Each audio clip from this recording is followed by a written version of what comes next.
Salutare! Astăzi să vă prezint puțin frâna regenerativă la Tesla. Am plecat de puțin timp, deci bateria încă este rece, nu am precondiționat.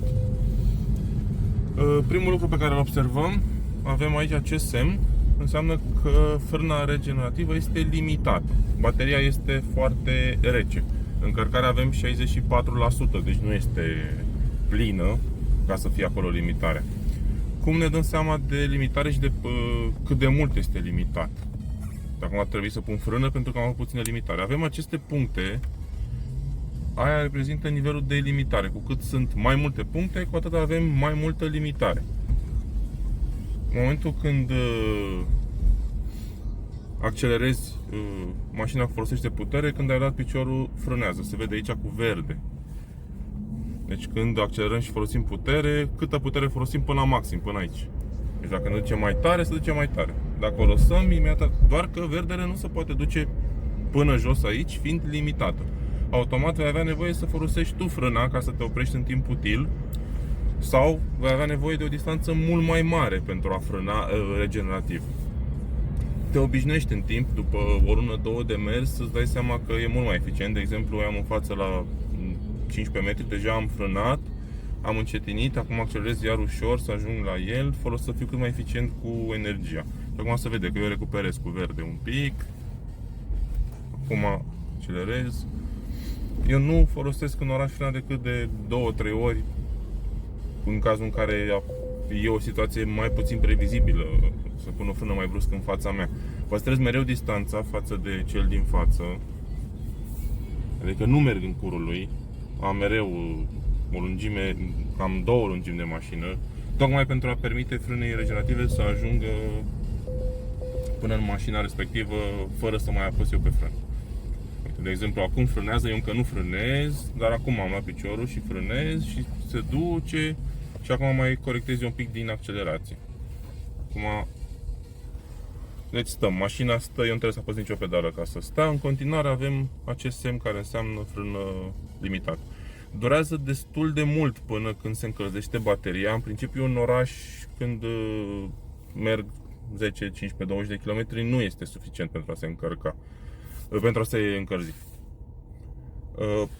Această linie punctată de obicei se face vizibilă ușor, în timp ce se încălzește. Dar pentru câțiva kilometri nu prea se întâmplă asta. Chiar ai nevoie să mergi mult, poate chiar și 100 de kilometri până să scapi de această limitare completă. Chiar ne punem în mișcare, iar am frânat și m-am oprit exact în spatele lui. Cumva înveți ca un mecanism când să iei piciorul și cât are mașina nevoie a distanță de frânare. Asta protejează foarte mult și plăcuțele. Asta nu înseamnă că nu o să le schimbi probabil nici la 200.000 de km dacă ești obișnuit să mergi din frână regenerativă. Tesla are o funcție foarte bună pentru că are acest one pedal drive și nu prea ai nevoie de frânare pentru a nu rugini și avea mereu discurile în parametri optimi. Din când în când, fără ca tu să sesizezi, se aplică o presiune ușoară pe discuri de frână pentru a le curăța. Nu știu cum face asta exact, din ce am văzut, dar nu sunt foarte sigur, undeva la 1000 de kilometri aplică pentru câteva secunde foarte ușor pentru curățare pe discuri. Cred că am citit în manual pe undeva, acum nu mai țin minte că a trecut mult timp de când am citit această informație.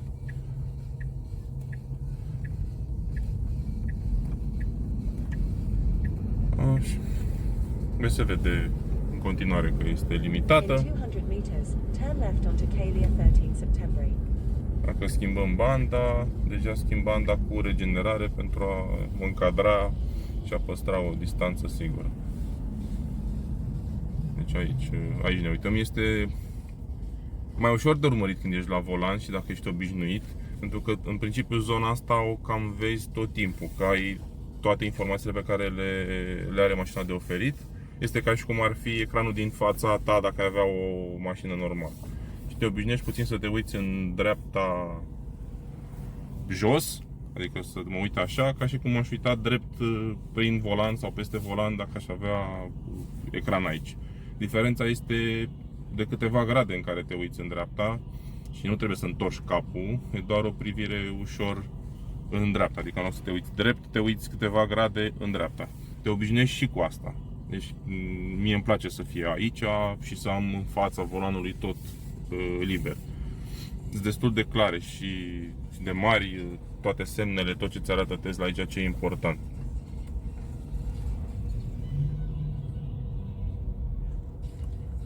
Un lucru foarte bun în cazul în care ai nevoie de o frână de urgență, mașina te ajută. În momentul în care ai luat piciorul de pe accelerație și îl muți pe frână, acolo există o diferență de 0,3 secunde, 0,5 secunde până muți piciorul. La mașinile convenționale, frâna de motor aplicată în timpul ăsta este mult mai mică decât frâna pe care o aplică Tesla regenerativă. Deci scade considerabil timpul de frânare cu această regenerare, care merge tot timpul. Cum funcționează ea de fapt? Se învârte motorul invers. Se învârte în față pentru accelerare, în momentul când ai luat piciorul, se învârte în spate. Cam așa funcționează și pentru mersul cu spatele. Cam asta ar fi de explicat și de înțeles. După ce te obișnuiești cu sistemul ăsta, nu mai vrei altfel. Este foarte, foarte ușor de folosit, inclusiv la munte, la coborâri, doar că trebuie să modulezi tu din pedală. Mașina pune mai multă regenerare decât ai vrea tu în coborârile de la munte, deci cumva trebuie să ții un pic din accelerație ca să scazi regenerarea și să menții viteza de coborâre sau în funcție de trafic. Încă un mic update. Am mai stat mașina, cred că undeva la o oră și a dispărut semnul respectiv că frâna regenerativă este limitată. Deci bateria nu mai este atât de rece, dar tot este rece, pentru că avem aici punctat, doar că este mai puțin. Am plecat unde era undeva pe aici, acum s-a mai dus un centimetru mai jos, deci am o frână mult mai bună regenerativă acum, nemai având nici semnul respectiv. Cam asta a fost intervenția, unde mașina a stat la -1 și a mers câțiva kilometri, dar a fost suficient cât să se mai încălzească puțin bateria. Am revenit puțin, am mers pe autostradă, am încălzit bateria, practic nu mai am acea limitare și vreau să văd acum, ia trecem și pe standard, pe putere maximă, în cât timp frânează de la 50 la oră. Deci luăm piciorul în accelerație acum. 1 Mississippi, 2 Mississippi, 3 Mississippi, 4 Mississippi, 5 Mississippi, 6 Mississippi, 7 Mississippi. Deci frânează treptat, dar oricum am frânat cu mult înainte să ajung în giratoriu. Deci asta este frână regenerativă. Eu n-am atins frâna până acum. Și mai facem o dată. De la 60 la oră. Acum. Și face până la stop. Și să testăm puțin și cu chill, adică cu mai puțină putere. Eu simt că este o diferență între cele două. Nu avem mașină în spate și iau piciorul acum. 1 Mississippi, 2 Mississippi, 3 Mississippi, 4 Mississippi, 5 Mississippi, 6 Mississippi, 7. Și aparent e la fel. Deci cam 7 secunde. În 7 secunde te oprești din frâna regenerativă, indiferent de mod. Dar în senzația pe care o am eu este că frânează mai repede pe modul standard de putere. Eu cumva simt că e un pic mai repede. Cam asta am vrut să mai verific. Dacă mai aveți alte întrebări legate de asta sau doriți și alte informații pe care poate nu le-am menționat aici, ne auzim în comentarii. Mulțumesc că vă uitați la clip, vă mai aștept pe canal. La revedere!